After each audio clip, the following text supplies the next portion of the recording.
Bonjour à toutes et à tous. En raison de l'épidémie de Covid-19, ce numéro de l'Adam JV est une édition spéciale Covid. Nous vous proposons un point sur les différentes actions barrières à l'Adams.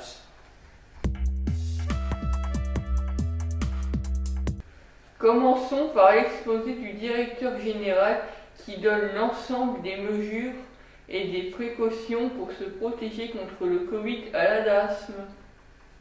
Face à cette nouvelle situation finalement sanitaire qui plus est évolutive, nous avons décidé de renforcer la vigilance face aux risques épidémiques. Nous avons pu mettre en œuvre notamment des mesures permettant la protection des salariés et la poursuite aussi de l'activité en lien avec nos missions, qui est restée importante.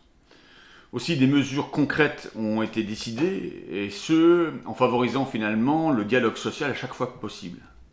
Avec quelques exemples, la protection notamment des travailleurs à risque, donc de formes graves de Covid-19, avec la mise en place notamment du télétravail si le poste le permettait, ou alors en renforçant les mesures barrières auprès de ces publics. Mais c'est aussi en renforçant les mesures d'hygiène et de distanciation, notamment sur les lieux de travail, avec, pour exemple, au niveau administratif, du service administratif, l'aménagement, par exemple, des temps de travail, qui a été décidé, et notamment par la mise en place aussi du télétravail, mais cette fois en alternance. Mais c'est aussi en prévenant la gestion des flux, entrée-sortie, notamment de nos services, concernant notamment le retrait des produits ou des bons de commande, par exemple sur rendez-vous, ou la livraison, par exemple, autour des fournitures sur réception. On a pu mettre des mesures en place pour limiter notamment le temps d'attente sur le service accueil, en réaménageant notamment l'entrée, ou plus encore, on a pu mettre en place des réunions, notamment en visioconférence, visant à privilégier ce mode finalement de réunion, en particulier vis-à-vis des personnes extérieures, mais parfois étendu aussi donc en intra. Parmi les autres mesures, nous avons pu mettre également en place donc au sein des salles finalement des jauges finalement visant à limiter le nombre de personnes dans une même salle, donc des jauges limitées calculées à 4 mètres carrés par personne, et dans chaque salle finalement cette jauge est indiquée. On a pu revoir les espaces pour se restaurer aussi, qui ont été finalement augmentés ces surfaces afin de garantir les conditions de sécurité durant les repas. L'utilisation aussi des vestiaires également qui a été organisée de façon à respecter les mesures d'hygiène. Et puis pour poursuivre, concernant la prévention des risques de contamination manuportée, nous avons notamment nos protocoles de nettoyage ont été réactualisés. Le nettoyage en journée a été également renforcé autour des salles à manger, des sanitaires et des points de contact les plus utilisés, tels que les poignées de porte, les interrupteurs, etc. On n'a pas oublié non plus d'augmenter l'aération des pièces à vivre, importante. Le port du masque a été effectivement systématiquement devenu la pratique systématique, quel que soit le lieu d'exercice, y compris dans les véhicules. Et puis enfin, concernant les autres points de vigilance, nous avons informé chaque salarié notamment de l'existence d'une application Tous Anti-Covid. Nous avons également travaillé à l'accueil notamment des stagiaires, de telle sorte à faire en sorte que les stagiaires puissent être accueillis. Bien entendu, quand c'est en intra, c'est facilité. Quand c'est des personnes externes, elles doivent être programmées et faisant en sorte également que les personnes puissent être testées. Et j'oublierai pas non plus, pour terminer, des périodes, des phases de dépistage également auprès de l'ensemble du public, qu'il soit personnel ou usagers résidents de nos structures, afin de limiter les risques au sein de l'association. Merci. Écoutons maintenant l'infirmière expliquer ce que le Covid a changé dans son métier. La gestion de la crise Covid-19 au niveau de l'infirmerie, c'est surtout géré par rapport au matériel, les masques, avec la pénurie de masques en début de période, le gel hydroalcoolique qui était utilisé mais pas régulièrement et pas par tout le monde comme aujourd'hui, et tout ce qui était les mesures barrières de protection, d'information, voilà. Ça a été aussi un travail en collaboration avec les directions pour la réintégration des personnes sur le lieu de travail au moment du déconfinement. Ça a été beaucoup de prévention et c'est aussi un travail relativement administratif avec du comptage de stock, des déclarations ARS, des déclarations au niveau du département pour qu'on ait tout le matériel qu'il faut. Pour nous, à l'IME, le Covid a contraint à de nouvelles habitudes quotidiennes. Et voici. Alors, depuis l'émergence de la crise, de toute façon, on applique les gestes barrières tels qu'ils sont préconisés par la doctrine de l'ARS, qui nous accompagne dans ce domaine d'ailleurs, puisqu'on a un point régulier avec les services de l'ARS et le conseil départemental quasiment chaque semaine.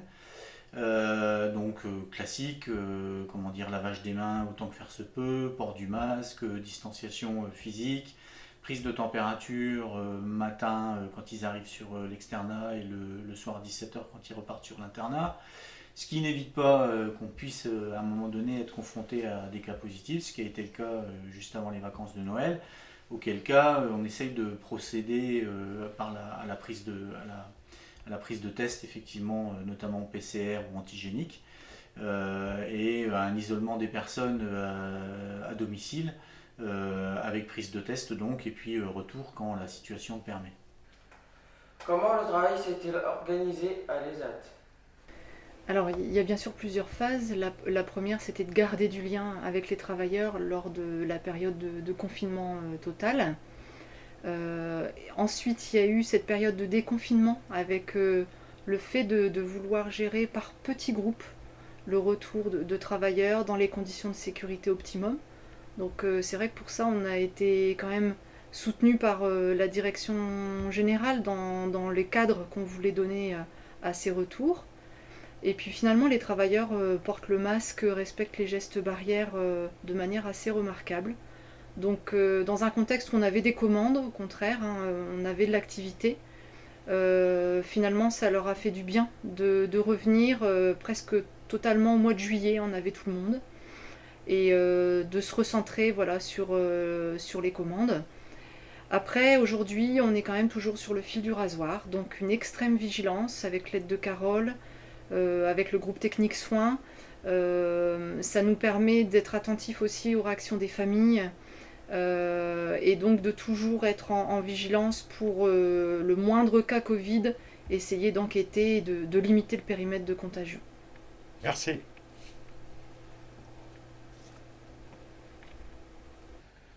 Les foyers contre le Covid et contre l'isolement.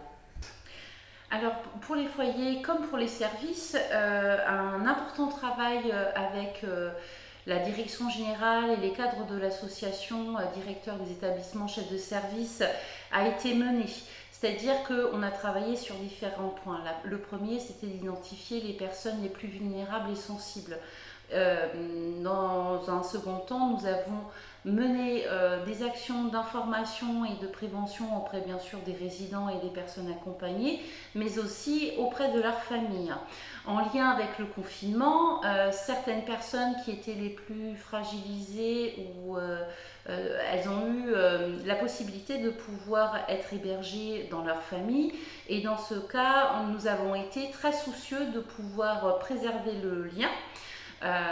Que ce soit par l'innovation, puisqu'on a mis en place des vidéoconférences, par exemple l'infirmière ou les professionnels sont allés au domicile des parents avec un portable pour qu'elles puissent communiquer avec leurs proches qui étaient restés au foyer, ou alors nous avons aussi innové dans le cadre de visites à domicile où on proposait une activité ou un lien et un soutien pour le résident et sa famille.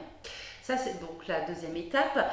La troisième étape, c'est concernant également le confinement, c'est qu'on a pu compter sur l'ensemble des forces et le soutien de tous les professionnels de l'association, ce qui nous a permis de pouvoir proposer aux personnes qui étaient isolées au foyer de pouvoir bénéficier d'activités donc sur le site du château et de découvrir aussi bien de nouvelles activités que d'être accompagnés par d'autres professionnels, ce qui a permis d'éviter tout conflit et favoriser un certain bien-être dans cette période difficile.